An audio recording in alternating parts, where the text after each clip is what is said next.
Phosphorus mainly testing ਹੁੰਦੀ ਹੈ bit place ਕਰਕੇ ਔਰ ਇਹਨਾਂ ਨਾਲ ਅਸੀਂ ਇਹਦੇ ਦੇ ਉੱਤੇ ਸਾਨੂੰ ਉਹਦੀ ਰੀਡਿੰਗ ਸ਼ੋ ਹੋ ਜਾਂਦੀ ਹੈ ਕਿੰਨੇ ppm ਫਾਸਫੋਰਸ ਕੰਟੈਂਟ ਹੈ ਸੋਇਲ ਸੈਂਪਲ ਵਿੱਚ। ਇਹ ਹੈ pH ਮੀਟਰ ਇਹਦੇ ਨਾਲ ਮਤਲਬ ਸਾਨੂੰ ਉਹਦੇ ਨਮਕੀਨ ਪਦਾਰਥ ਦਾ ਪਤਾ ਚੱਲਦਾ ਹੈ, ਉਹਦੇ ਵਿੱਚ ਮਤਲਬ ਖਾਰਾਪਨ ਕਿੰਨਾ ਉਸ ਚੀਜ਼ ਰਿਗਾਰਡਿੰਗ ਪਤਾ ਚੱਲਦਾ। ਇਹ ਹੈ EC ਮੀਟਰ ਕੰਡਕਟਿਵਿਟੀ ਮੀਟਰ, ਇਹਦੇ ਨਾਲ ਉਹਦੇ ਵਿੱਚ ਨਮਕੀਨ ਪਦਾਰਥ ਉਹਦੀ ਕੰਡਕਟਿਵਿਟੀ ਸਾਲਟ ਕੰਟੈਂਟ ਕਿੰਨਾ ਸੋਇਲ ਸੈਂਪਲ ਵਿੱਚ ਉਸ ਰਿਗਾਰਡਿੰਗ ਪਤਾ ਚੱਲਦਾ ਹੈ। ਔਰ ਇਸ ਤੋਂ ਇਹ ਤਾਂ ਉਹ ਹੈ ਮੈਟਲਟੋਲੀਟੋ ਬੈਲੈਂਸ ਹੈ ਸੈਂਪਲ ਦੀ ਵੇਇੰਗ ਇਹ ਬੈਲੈਂਸ ਦੇ ਉੱਪਰ ਹੁੰਦੀ ਹੈ ਨਾ। ਨਹੀਂ ਸਰ ਮੈਂ BSc ਕੀਤੀ ਹੈ, BSc ਮੈਡੀਕਲ। ਤੇ ਸੈਂਪਲ ਪਾ ਕੇ ਇਹ ਤੇ ਹਾਫ ਐਨ ਆਰ ਲਈ ਅਸੀਂ ਇਹ ਸ਼ੇਕ ਕਰ ਦਿੰਦੇ ਹਾਂ ਸੈਂਪਲ ਨੂੰ ਤਾਂ ਕਿ ਉਹਦੇ ਵਿੱਚ ਜੋ ਸਾਲਟ ਕੰਟੈਂਟ ਹੈ ਉਹ ਨੀਚੇ ਬੈਠ ਜਾਣ ਔਰ ਉੱਪਰ ਅਬਜ਼ੌਰਬੈਂਟ ਰਹਿ ਜਾਏਗਾ। ਔਰ ਉਸ ਤੋਂ ਬਾਅਦ ਨੈਕਸਟ ਇਹ ਆ ਜਾਂਦਾ ਹੈ ਫਲੇਮ ਫੋਟੋਮੀਟਰ, ਇਹਦੇ ਉੱਪਰ ਪੋਟਾਸ਼ ਦਾ ਸੈਂਪਲ ਜੋ ਹੈ ਉਹ ਟੈਸਟ ਕੀਤਾ ਜਾਂਦਾ ਹੈ।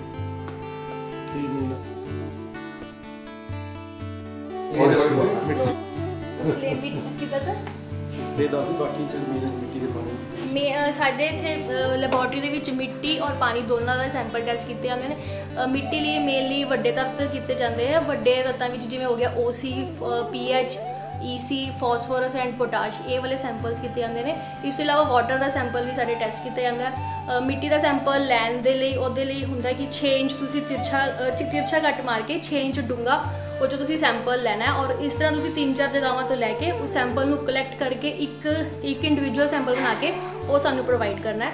ਇਸੇ ਤਰ੍ਹਾਂ ਜਦੋਂ ਤੁਸੀਂ ਵਾਟਰ ਦਾ ਸੈਂਪਲ ਦੇਣਾ, ਵਾਟਰ ਦਾ ਸੈਂਪਲ ਲੈਣ ਲਈ ਜਿਹੜੀ ਮੋਟਰ ਦਾ ਪਾਣੀ ਚੈੱਕ ਕਰਵਾਉਣਾ, ਮੋਟਰ ਨੂੰ ਪਹਿਲਾਂ ਅੱਧਾ ਘੰਟਾ ਚੱਲਣ ਦਿਓ। ਅੱਧਾ ਘੰਟਾ ਚੱਲਣ ਤੋਂ ਬਾਅਦ ਉਹਦੇ ਵਿੱਚ ਤੁਸੀਂ ਸਾਫ਼ ਪਾਣੀ ਦੀ ਬੋਟਲ ਲੈਣੀ ਹੈ ਜਿਹੜੀ ਕਿ ਕਿਸੇ ਡਿਟਰਜੈਂਟ ਦੇ ਨਾਲ ਨਾ ਧੋਤੀ ਹੋਵੇ। ਉਸ ਬੋਟਲ ਦੇ ਵਿੱਚ ਤੁਸੀਂ ਮੋਟਰ ਦਾ ਪਾਣੀ ਸਾਨੂੰ ਦੇ ਕੇ ਜਾਣਾ।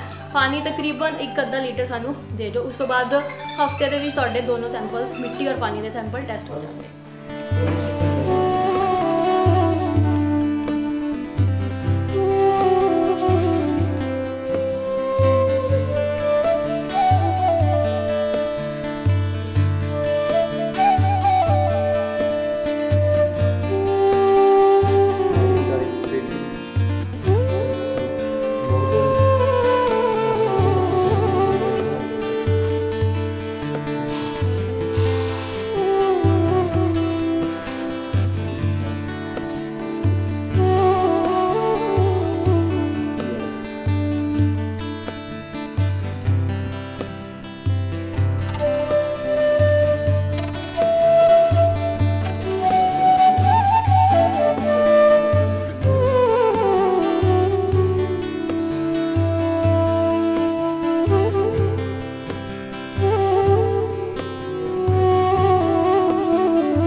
ਪ੍ਰੈਸ਼ਰ ਉਹ ਫਸਲਾਂ ਜਿਨ੍ਹਾਂ ਦੀ ਆਪਾਂ ਕਟਾਈ ਹੱਥ ਨਾਲ ਕਰਦੇ ਆ ਉਹਨਾਂ ਦੀ ਕਹਾਈ ਦੇ ਲਈ ਕੰਮ ਆਉਂਦਾ ਹੈ।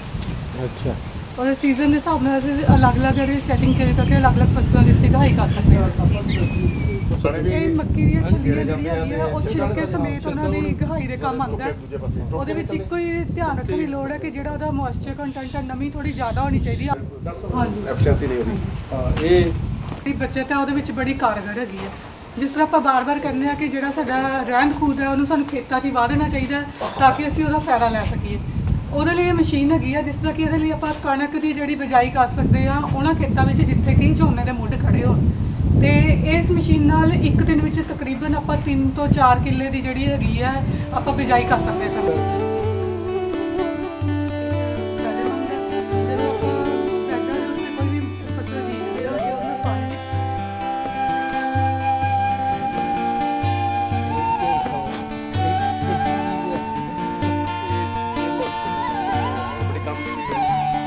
ਕਿਆਰੀ ਦੇ ਵਿੱਚ ਛੋਟੇ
ਪਾਣੀ ਬਚਦਾ ਜਿੱਥੇ ਵੀ ਕਰਕੇ ਬਣਾਉਂਦਾ ਪਹਿਲੇ ਬਸ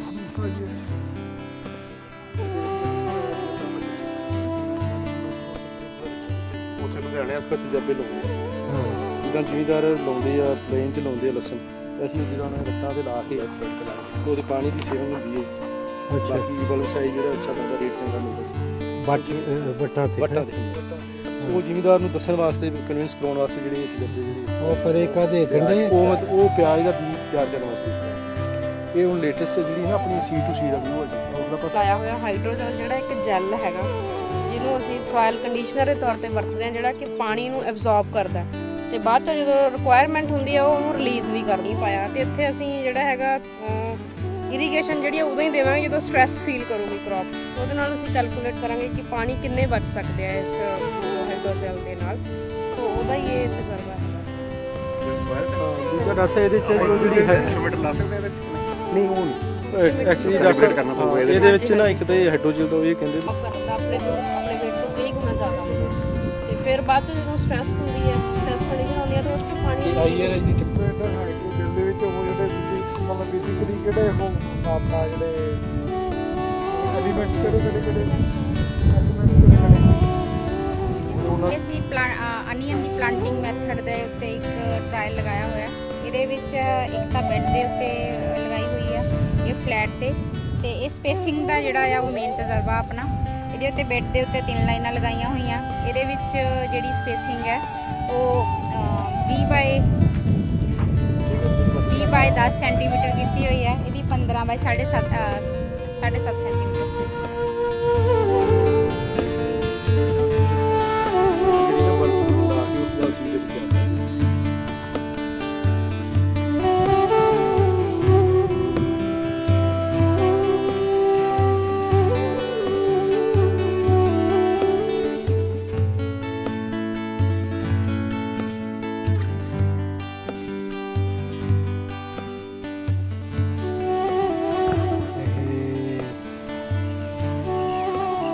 ਜ਼ੂਮ ਵਗੈਰਾ ਕਰਦੇ ਨਾ ਉਦੋਂ ਖਤਮ ਹੋ ਜਾਂਦੀ ਚੰਗੀ।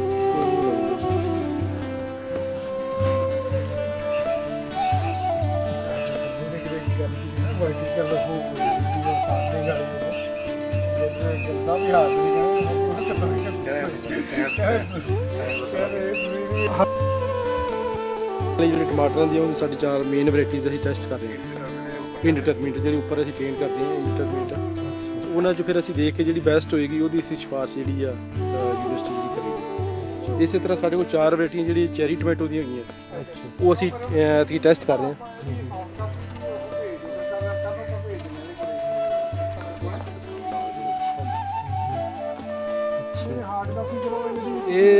ਇਹ ਸਾਡੀ 4 ਵੈਰਾਈਟੀਆਂ ਜਿਹੜੀਆਂ ਅਸੀਂ ਚੈਰੀ ਟਮਾਟੋ ਦੀਆਂ ਸਾਡੀਆਂ ਅਸੀਂ ਟੈਸਟਿੰਗ ਕਰ ਰਹੇ ਹਾਂ। ਸੋ ਉਹਨਾਂ 'ਚ ਜਿਹੜੀਆਂ ਅੱਛੀਆਂ ਜਿਹਨਾਂ ਦੀ ਪਰਫਾਰਮੈਂਸ ਹੋਏਗੀ ਉਹ ਅਸੀਂ ਫਿਰ ਅਗਲੇ ਸਾਲ ਕਿਸਾਨਾਂ ਨੂੰ ਜਿਹੜੀ ਉਹਦੀ ਸਿਫਾਰਿਸ਼ ਜਿਹੜੀ ਆ ਉਹ ਅਸੀਂ ਕਰਾਂਗੇ। ਦੇਖ ਸੋ ਉਹਨਾਂ ਦੇ ਕਿਸਾਨ ਨੈਟਿੰਗ ਦੀ ਖੇਤੀ ਕਰ ਰਿਹਾ ਕਿ ਨਹੀਂ ਹੋ ਨਹੀਂ ਹੈਗੇ ਜੀ, ਕਾਫੀ ਕਿਸਾਨ ਇੱਥੇ ਮਤਲਬ ਕਿਉਂਕਿ ਇਹਦੇ 'ਚ ਗਵਰਨਮੈਂਟ ਦੀ ਇਹ ਸਕੀਮ ਹੈਗੀ, ਉਹ ਅਸੀਂ ਨਵੀਆਂ ਵੈਰਾਈਟੀਆਂ ਟੈਸਟ ਕਰ ਰਹੇ ਹਾਂ। ਇਹ ਜਿਹੜੀ ਆ ਰਹੀ ਹੈ